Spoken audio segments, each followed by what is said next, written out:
Our minuscule brain cannot perceive what is the might and sophistication of nature. Yet, without me needing to understand everything, the world exists. The land is not real estate. You own real estate. That there is land and nature, and nobody owns that. This idea of time. My brain can stretch back 30 years. The land's millions. And I get to be connected to that.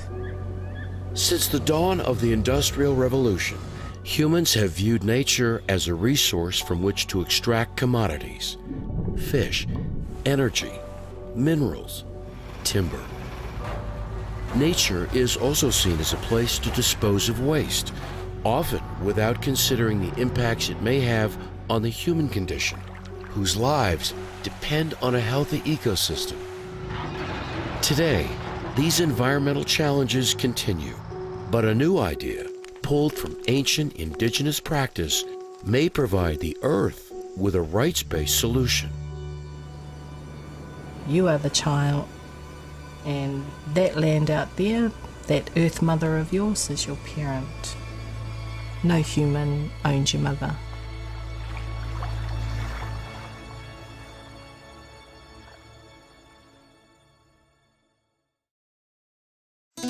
Ecuador, a land known across the globe for its untouched ecosystems.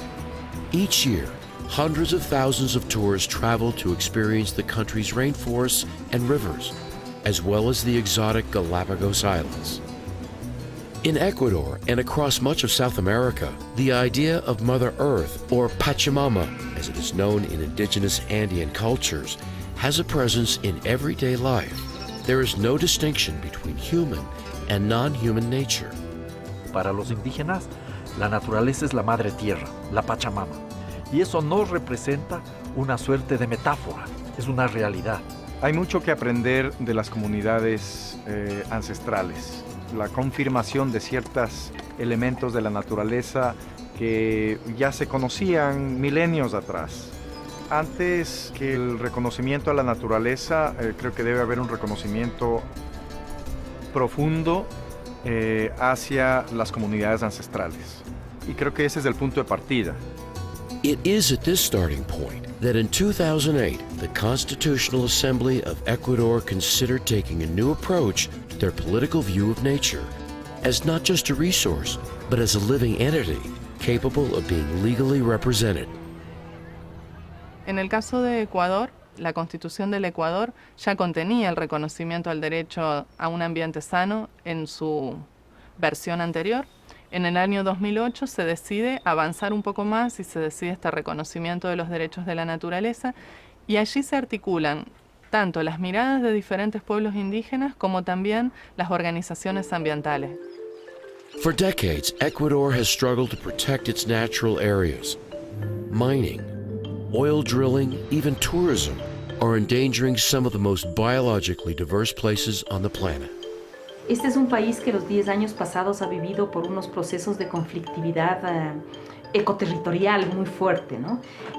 Porque al implantar los proyectos mineros o petroleros o agroindustriales, han habido como muchas tensiones por la gente que habita tradicionalmente esos territorios.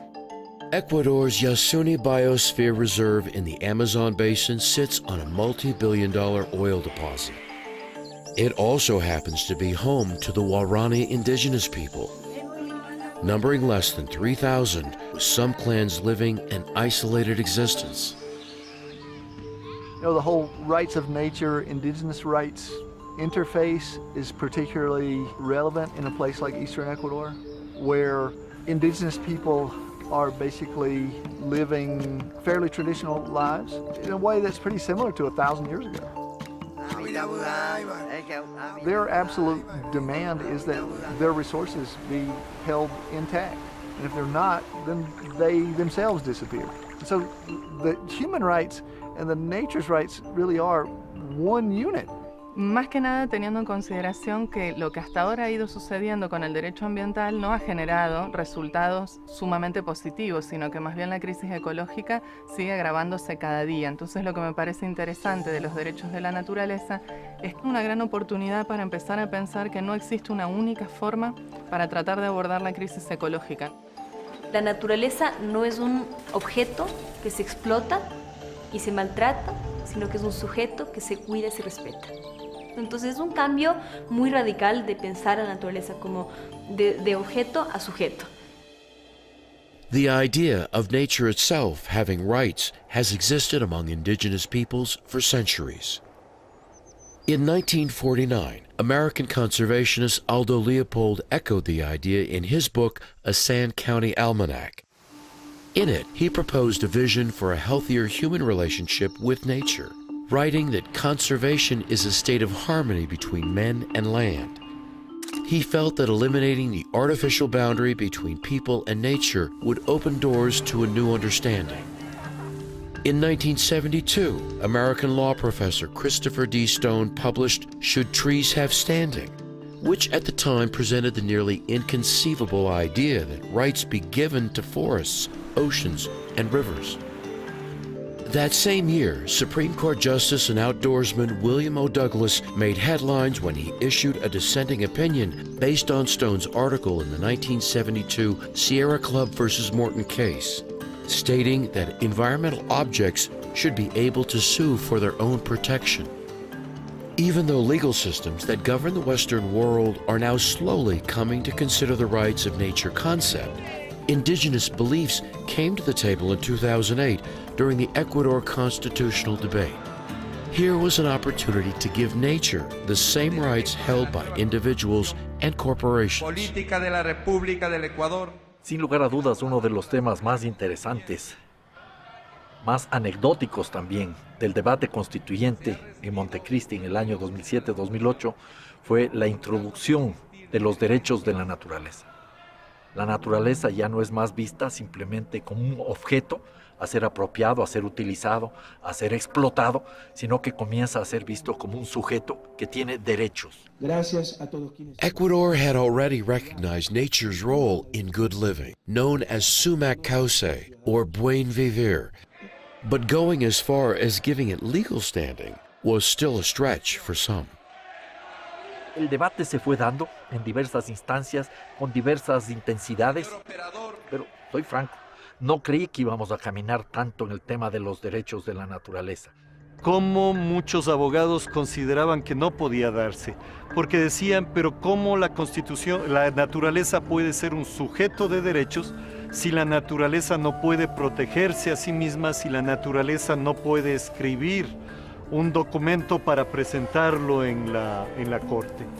Pero la comprensión vino cuando se comparó a la naturaleza con la aplicación de los derechos de los niños y cómo un niño recién nacido ya tiene todos los derechos de los niños, aunque no pueda ir a la corte y no pueda presentar un documento escrito. ¿Por qué? Porque es necesario la tutoría de alguien de esos derechos. Y en la naturaleza el acuerdo fue entonces que tutor de los derechos, representante de los derechos de la naturaleza, podía ser cualquier ciudadano del país. Pero lo veíamos casi como imposible que realmente se incluya en el constituyente. Sin embargo, yo creo que el Ecuador estaba pasando por un momento muy preciso. Entonces queríamos cambiar un poco la historia de la Amazonía y de lo que estaba ocurriendo en el Ecuador. En el campo del reconocimiento de la naturaleza como sujeto de derechos es revolucionario. Y era un momento de transición política, de mucho cambio, que la gente esperaba cosas muy novedosas. Recuerdo que algunos asambleístas de la derecha me preguntaban, en calidad de presidente de la asamblea, si lo que íbamos era a establecer una suerte de comisarías para el gato, comisarías para el perro, pues, comisarías para la lora, comisarías para el mono. Fue usado entonces como una cuestión irónica para burlarse de los derechos de la naturaleza. Pero se aprobaron los derechos de la naturaleza y estamos hablando ahora de la necesidad de contar con una declaración universal de los derechos de la naturaleza.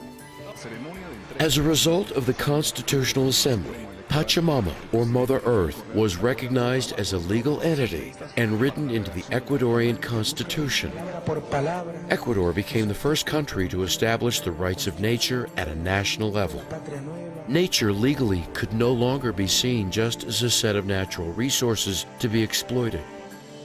In 2009, the nearby South American nation of Bolivia also referenced Pachamama in its constitution, acknowledging that nature had the right to protect and defend itself. These two reforms in Bolivia and Ecuador would soon have impacts elsewhere. Efectivamente, yo creo que los derechos de la naturaleza ha sido uno de los, yo diría que uno de los grandes aportes que ha dado Ecuador y que ha dado Ecuador al mundo. Somos parte de la naturaleza. El ser humano no solo necesita de pan, para vivir no necesita pan y dinero, el ser humano necesita esta relación existencial con la naturaleza. Aotearoa, the land of the long white cloud, is the Maori name for New Zealand. The country's two main islands, the north and south, are home to snow-capped volcanoes, ancient forests, and rivers flowing from rugged mountains to the ocean through canyons and across vast pasture lands. Nature is intertwined with New Zealand's national identity. When we introduce ourselves, we refer to our mountain, we refer to our river, we refer to our marae, or that place, the home that our forebears, our ancestors were born. It's connecting us to place, it's firmly implanting our identity. The first people to settle New Zealand were Polynesian explorers, the ancestors of the Maori. They established settlements on both the North and South Islands some 700 years ago. The Dutch mapmaker and explorer Abel Tasman was the first European to visit the islands, followed by Captain James Cook 127 years later. The British government signed a treaty with Maori chiefs on February 6, 1840. But the treaty had both an English language version and a Maori version that were not identical in content, as the Maori version welcomed settlers to share the land, but the English version stated that the Maori would become subjects of the British Crown. The treaty also introduced an alien and incomprehensible concept to the Maori, that of land ownership. Take, for example, the Wanganui River. The people of the Wanganui River say the river is me and I am the river. And when I first looked at that, it seemed to me to be a little bit sort of something out of James Cameron's Avatar. But the more you look at it, the more you realize that the indigenous people have a completely different view of nature than European New Zealanders. And so it's a question of reconciling traditional ideas, indigenous ideas, with the way in which the Crown has been traditionally thinking over the years. The Maori tribes, or iwi, view themselves as kaitiaki, or guardians and caretakers of the land, which is viewed as a living entity. They do not view themselves as simply owners, but as stewards.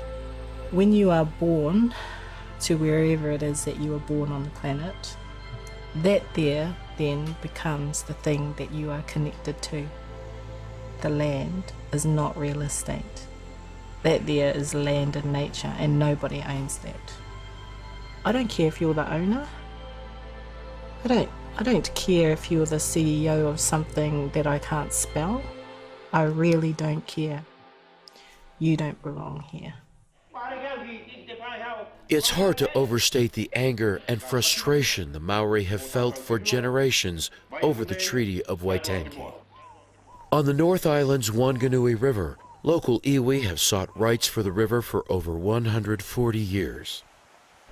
Prior to European exploration and settlement, Maori grew crops along river terraces and built weirs to trap eel and lamprey during upstream migrations. They built over 80 settlements and fortifications along the river's 290 kilometers. The rapid-filled river was not simply a place that provided sustenance, it was a part of who New Zealanders were and are. I was there before I came here. I might own the 1,400 acres that I've got. I've got a white man's piece of paper to say it's mine, but it's not mine. It belongs to everybody. I'm only the caretaker while I'm here. I can't take it with me when I go. For centuries, Maori used the river for transport and trade, navigating it with large dugout canoes.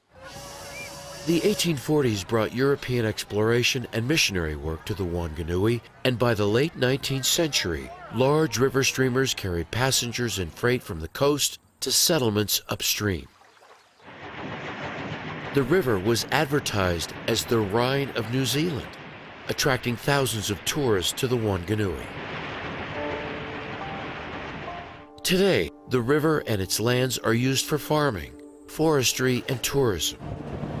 But decades of poor logging and agricultural practices have taken a toll on the Wanganui and its watershed, a well-known fact to both Maori and those of non-Maori descent. If they hadn't cut a lot of that bush down, there wouldn't be so much debris coming down the river. And if they hadn't cut that bush down, the river wouldn't have flooded so much. Today, because of all the land development and the erosion problems, it's crazy. The environment is getting hammered. Elsewhere in New Zealand, Maori have sought to recover their rights to Te Uera, a 2,127 square kilometer region of ancient moss-covered forest that is home to 7,000 tuhoi. This mountainous region, historically, was their homeland. The Tuhoi people are known as Ngātamariki o Tikohu, the children of the mist, a name that marks them as inseparable from the land. However, in the 19th century, the New Zealand Crown or government, aiming to control fertile Tuhoi territories, pushed them off the land in a deadly scorched earth campaign. Those Tuhoi that survived were relegated to a landlocked territory with no access to traditional fishing grounds, and they descended into extreme poverty.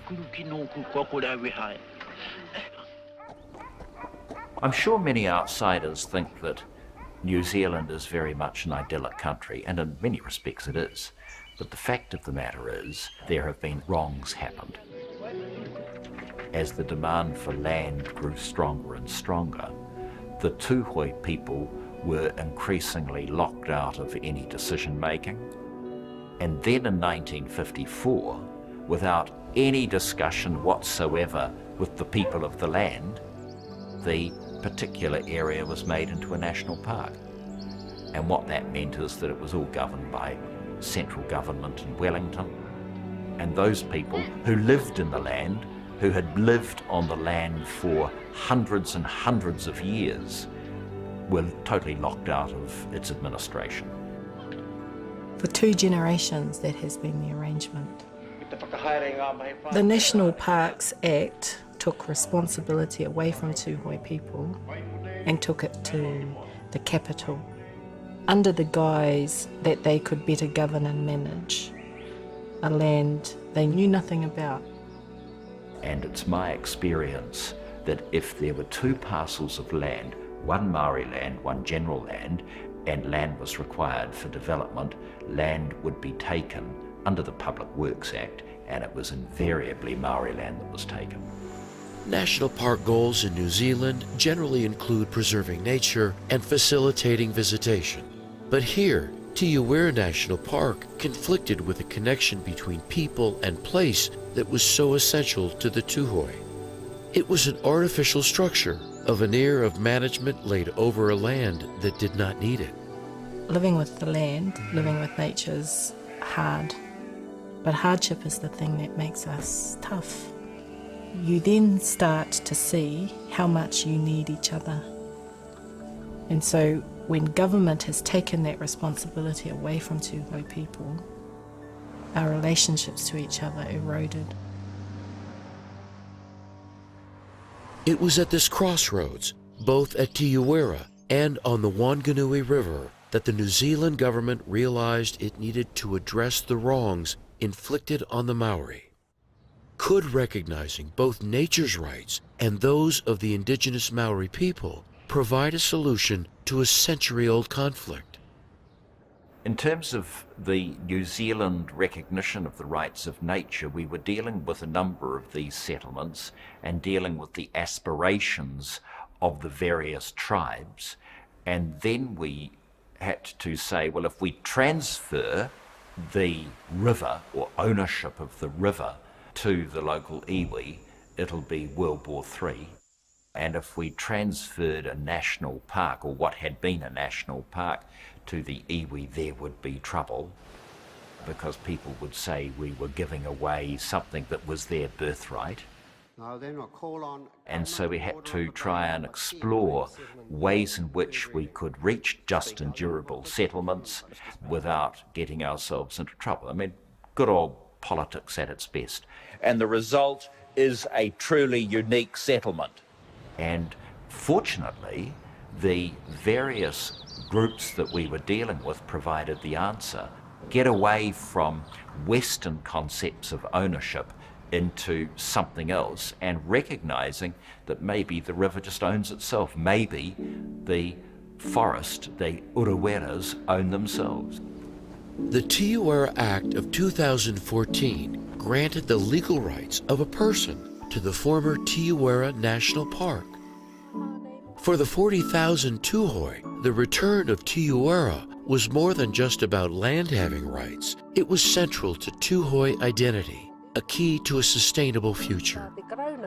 The agreement, part of a larger $170 million settlement from the Crown to settle the historic grievances held by the Tuhoi, also included a public apology.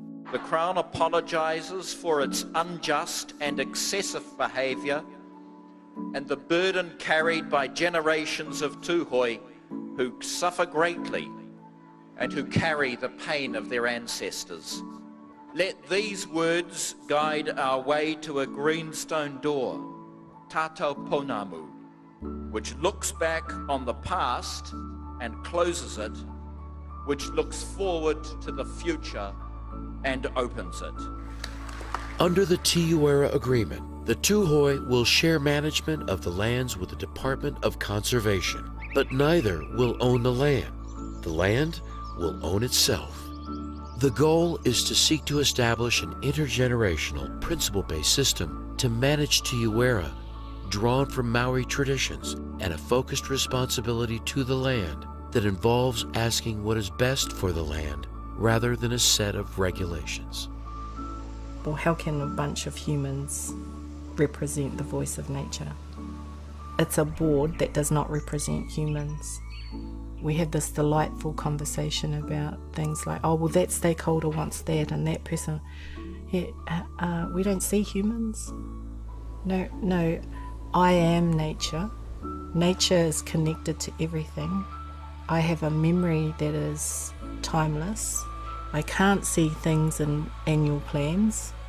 For us, what applies here is the 1,000 years of history. We don't live in legislation. 3 years later, in 2017, similar rights were also extended to the Wanganui River. In a landmark decision that made global headlines, the Wanganui River was granted the same rights as a person. This recognition allowed the river to be heard in court. The Wanganui River claim settlement, known as the Te Awa Tupui in Maori, describes the Wanganui River as an indivisible and living whole, from the mountains to the sea, incorporating its tributaries and all its physical and metaphysical elements. Appointed with the care of the river are two guardians, one from the government and another from the Wanganui River iwi. The details will be worked out in time, and many in New Zealand and elsewhere in the world are optimistic about the model. When one looks at it for the first time, it's strange. The idea of a natural resource owning itself. But once you reconcile it with the aspirations of the indigenous people, then there is a way through. I'm the river and the river is me. You've got to respect the river. You know, she's a beautiful thing. It's our life. Reconnection with land and nature makes us good people. It can work anywhere that people respect nature. The rights of nature developments in New Zealand are part of a growing number of nations redefining their relationship with nature. Iceland specified in its 1971 Nature Conservation Act that humans and nature should engage in such a way that life or land be not needlessly wasted, nor sea, fresh water, or air polluted. The High Court of India's Uttarakhand state ruled that the Ngangotri and Yamunotri glaciers, as well as lakes and forests in the Himalayan region, have legal rights. The court also ruled the Ganges River sacred to 1 billion Indians, and the Yamuna River have the same legal rights as people. The rivers, both badly polluted, were to be legal and living entities, which advocates hoped would improve efforts to clean up these watersheds. Though in July 2017, India's Supreme Court overturned the Ganges and Yamuna Rivers ruling, it did uphold the ruling on Himalayan glaciers, lakes, and forests. Creo que en muchos países están habiendo algunas decisiones fantásticas, pero para nosotros que vivimos en zonas urbanas, creo que es muy importante la humildad de reconocernos parte de la naturaleza. Para la gente de grandes ciudades, el distanciamiento con la naturaleza ha sido muy grande. Muchas veces los niños en las escuelas, en los colegios, no saben de dónde viene el agua que consumen.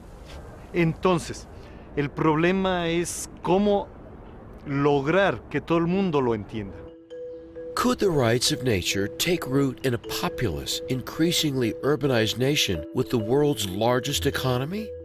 In 2013, the City Council of Santa Monica, California, with broad public support, voted unanimously to pass a sustainability rights ordinance to help ensure that nature will continue to thrive. Right now, it's really urgent in cities to really reconsider how we develop. And that doesn't just mean build buildings. How do we, as human beings, evolve and develop? We need healthy relationships with nature. And nature is a community, like the human community. What does that look like in law? That looks like in Santa Monica, the Sustainability Bill of Rights. Santa Monica is a city of 100,000 people west of Los Angeles on the shores of the Pacific Ocean. It is just one of over 150 communities in the United States to enact a Community Bill of Rights. Santa Monica is a progressive, affluent community with a strong commitment to sustainability. But after hearing about rights of nature movements elsewhere, they wanted to take their efforts a step further. Santa Monica has been looked at as a national leader in urban sustainability for decades. We were literally the first city with a sustainable city plan in the United States way back in 1994. By 2010, when the Citizens United decision was advancing great concern about, are we going to have more money going to polluters? What are we going to do in a place like Santa Monica to safeguard what we're already doing? Is our plan enough? And hence, the rights of nature was laid on the table. In 1994, Santa Monica established a comprehensive sustainability plan. The 2013 Rights of Nature Ordinance stated that natural communities and ecosystems possess fundamental and inalienable rights to exist and flourish. Residents can now bring forward legal action on behalf of nature. And so really that bold statement on behalf of the city that we all have the right to clean water, we all have the right to clean air, and nature has to have the ability to thrive, and so nature has rights as well. We put all of those principles into the Sustainable Rights Ordinance, and we actually made it enforceable. And so development here is a really big struggle. And some of the developers are big corporate entities. Their rights to gain profits do not supersede the community's rights, or most important, the rights of nature to thrive. What does that mean? There's a boost with some people's thinking about our planet and our watershed are not about profit making. And we need to not maximize its destruction for profits. While the new law has been highly popular with residents of Santa Monica, implementation has not been as successful. The city has struggled with the same thing that Rights of Nature has struggled with throughout the world, which is how do you actually make it enforceable? In the case of Santa Monica, we're also a very built-out city, which is very different from a lot of these areas that have a river system to protect, or a rainforest or a pine forest.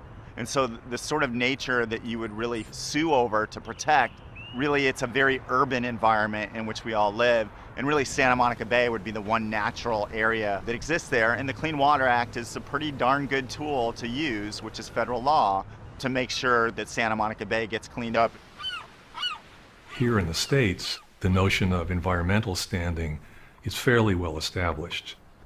So you don't need the habitat to have its own sort of legal existence for it to be protected if enough people care. Litigation's expensive, and I think certainly the city can do it on its own nickel, but for private individuals to do it, you have to get a lawyer interested, and the prospect of having to, pay a private counsel a $10,000, $20,000, $50,000 retainer is going to turn off a lot of people. From the standpoint of actually any citizen using the law to enforce against violation of those rights, that has yet to occur. Despite the rights of nature not having immediate legal impacts in Santa Monica, supporters believe that the idea can inspire people to rethink their relationship to nature. Could it be made more effective? Absolutely. And I think every community needs to see what's the foothold that they can get and to internalize what are they already working on that could then be uplifted. And if nothing else, the rights of nature allows us to reconceptualize who we are, part of Mother Earth.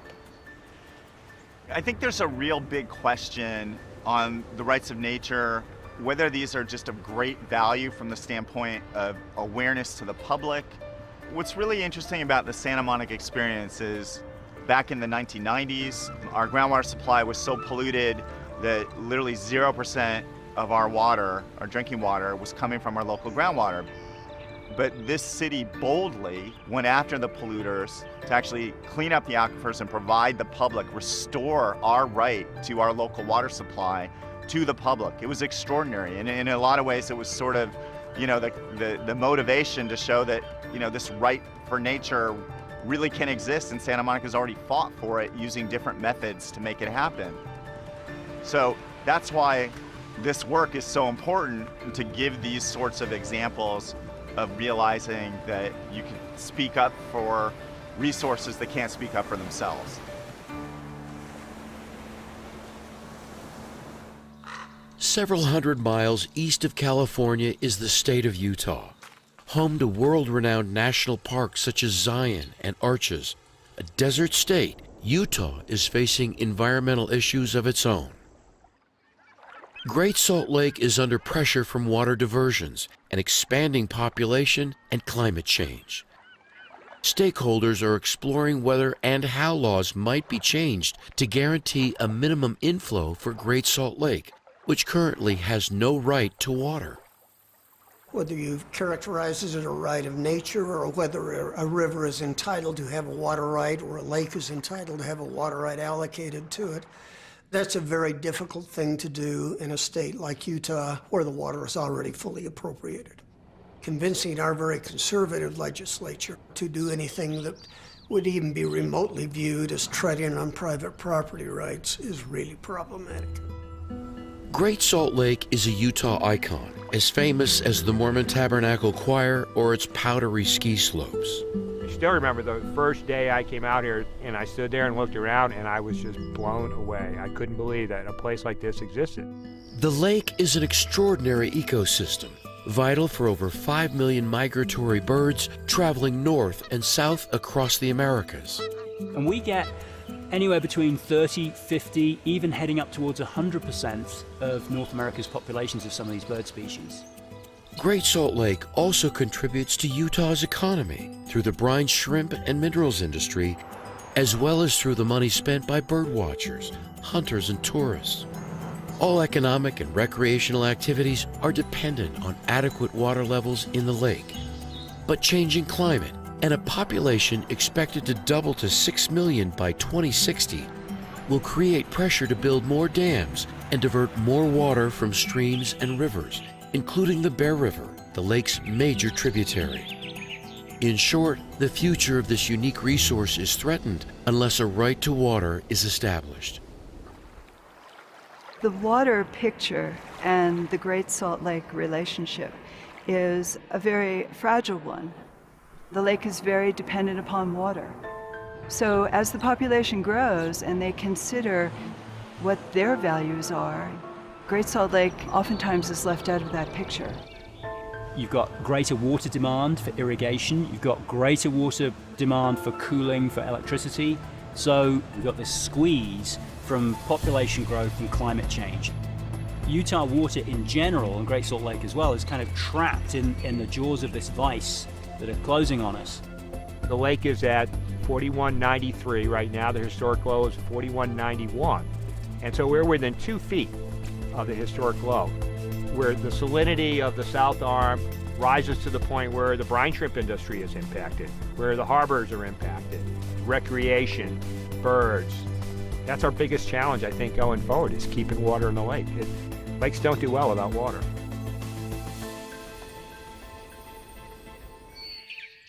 The ways in which water has been used in Utah and the laws that govern it originated at a time when perhaps it made sense to incentivize people to use as much water as they could to help provide a strong economic foundation for the more arid states in the American West. Back then, environmental concerns, preserving water for lakes, wildlife, and recreation, or supplying water to huge cities were not factors in determining water needs. As a result, current Utah water law is based on a belief system that no longer matches today's reality. Agriculture, which consists of about 2% of Utah's total economic output, uses about 80% of Utah's total water, while indoor water use is only about 2% of all water used in the state.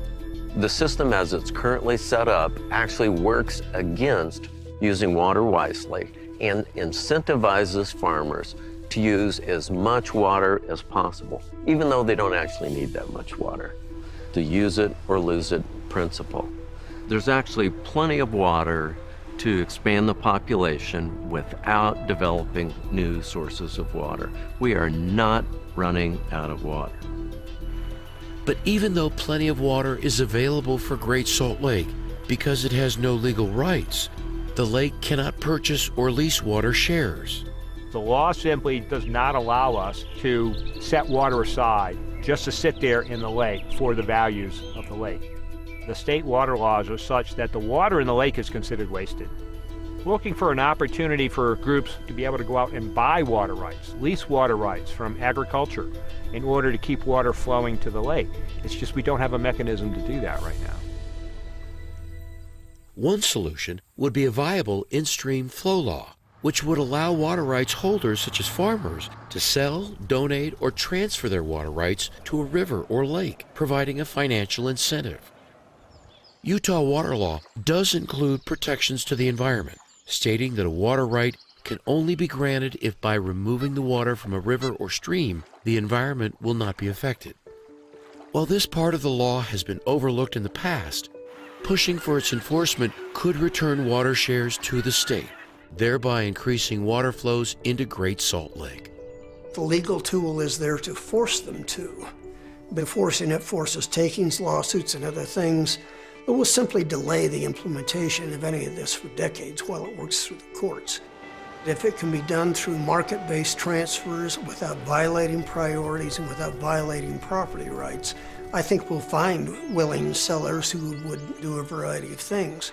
The biggest problem with that is the environmental community has trouble competing on the economic basis, and that often leaves the environment on the outs looking in. Could a rights of nature law help Great Salt Lake?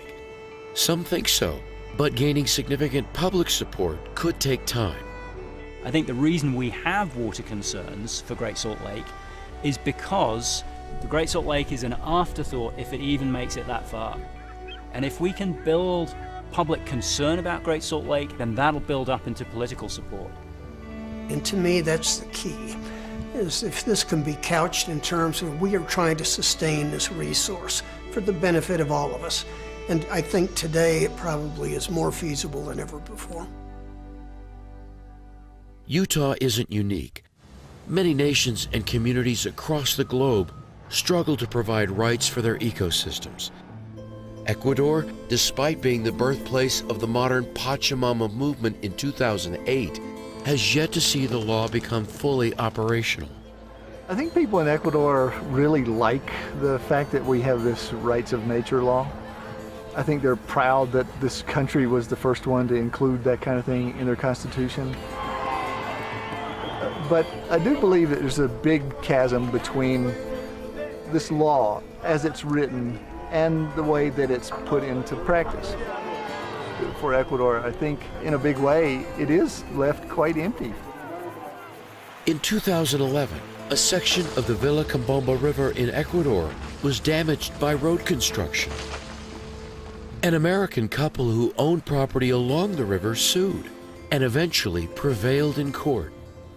If you cut down the width of the river by half, the river current picks up everything that was thrown in and takes it downstream.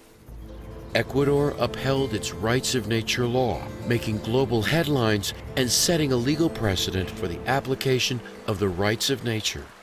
However, enforcement of the ruling has proven difficult. Very little has actually been done to restore the damaged section of the Vilcabamba River. In other places in Ecuador, the law seems to have no force, as mining activities continue with no plans for the mitigation of environmental damage.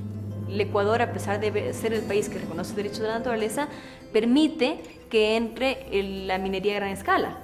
En este mismo periodo, nosotros incluso hicimos un juicio contra la empresa Ecocorriente, que es la empresa que tiene el primer contrato en Cóndor Minador para el tema de minería a gran escala. Entonces, había muchos casos que eran evidentes, el tema de la minería era evidente para un país que nunca ha tenido minería a gran escala, que de repente lo tenga teniendo derechos de la naturaleza.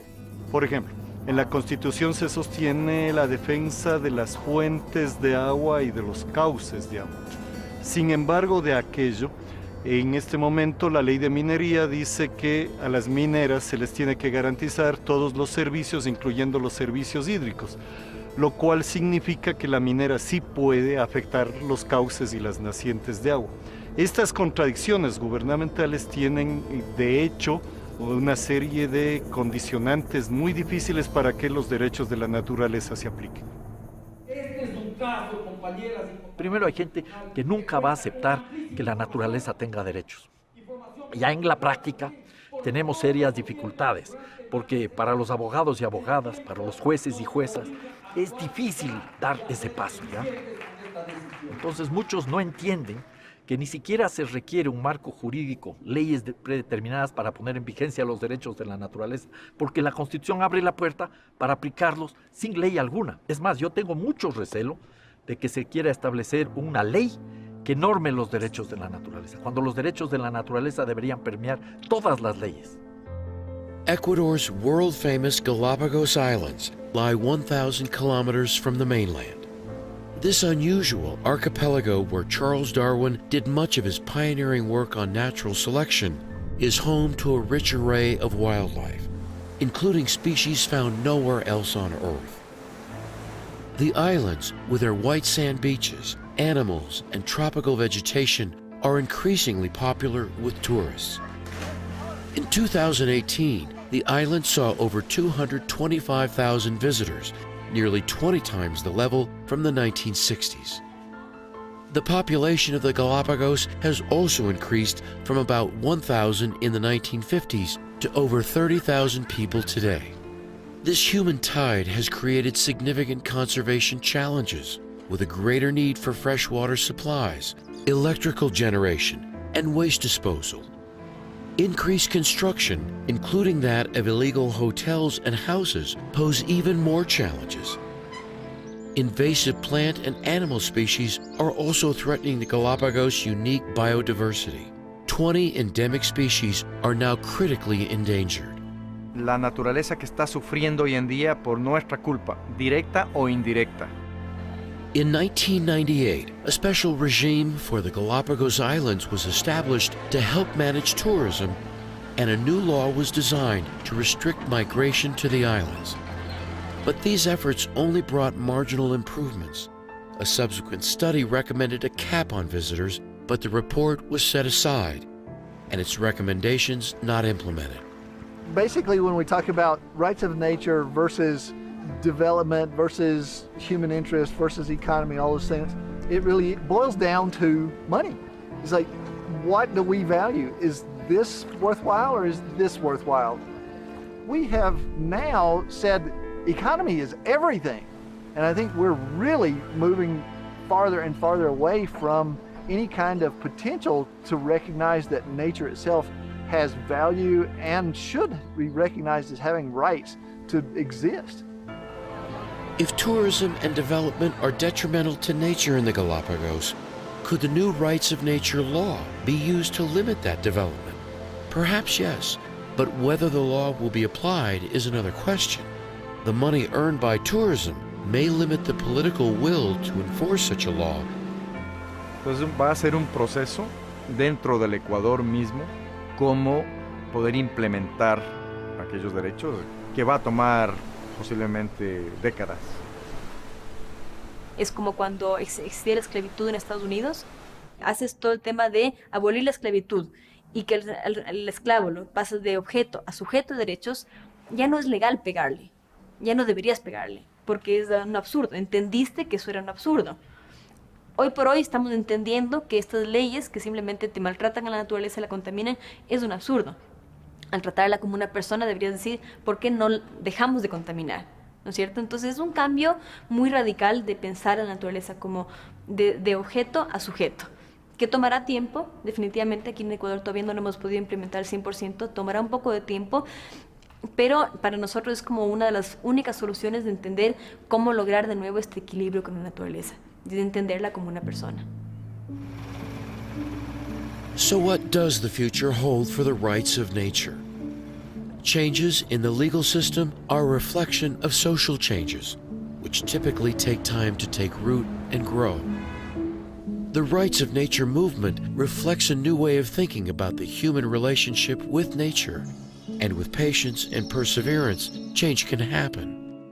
Si queremos pensar en cuál es el significado del reconocimiento de los derechos de la naturaleza, a mí me gusta pensarlo como una oportunidad, es decir, una oportunidad para empezar a generarnos preguntas que por ahí se pensaban que ya estaban respondidas en cierto sentido, empezar a ver en el reconocimiento de los derechos de la naturaleza una puerta abierta para empezar a mostrar la diversidad de formas de trabajar con la cuestión ecológica que existen alrededor del mundo y que muchas veces han sido opacadas. Creo que fundamentalmente es reconocer a la naturaleza como nuestra madre, a todos los seres vivos como nuestros hermanos y reconocer que la sociedad no va a tener una buena salida de futuro si es que rompemos esos lazos de familia con nuestra madre y con nuestros hermanos. Los derechos de la naturaleza son una oportunidad, yo les vería como una oportunidad para construir otra civilización. Una civilización que vaya superando definitivamente las visiones antropocentristas, que no busque que el ser humano sea el centro y el dominador de toda la naturaleza, sino que todos tengamos la oportunidad, todos los seres vivos, incluyendo los seres humanos, por supuesto, de vivir con dignidad. Despite challenges, the rights of nature movement continues to gain momentum. In New Zealand, following the Wanganui River and Tiuwera settlements, attention turned to Mount Taranaki. In 1865, the New Zealand government took the mountain from the local iwi and gave ownership of it and surrounding lands to European settlers. But the Maori view the snow-capped dormant volcano as an ancestor and seek to care for it in that fashion, not simply as one might care for a piece of property. If you talk about legal personality, I mean, ultimately someone needs to be the voice. In order to make those decisions, you need a set of values. Now, that's tough, because whose values? You know, if you think about a mountain being your grandparent, it actually just starts with how would you like your grandparent to be treated? And so, you know, you think about that in the context of it becomes quite personal, and you can start thinking about actually what is important. In 2017, a memorandum of understanding was signed by the Maori and the New Zealand government to give the mountain legal personhood.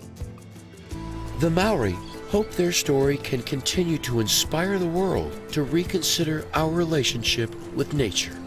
I think, we've got an opportunity to demonstrate what can be achieved, because we have a once-in-a-generation opportunity to develop a new model, which could be a blueprint not only for New Zealand, but I think globally, from the perspective of how we care for places, and I think also the relationship that we can have as people.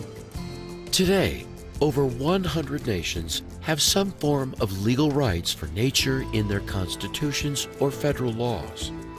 The United Nations has taken up the question of considering a universal declaration for the rights of nature.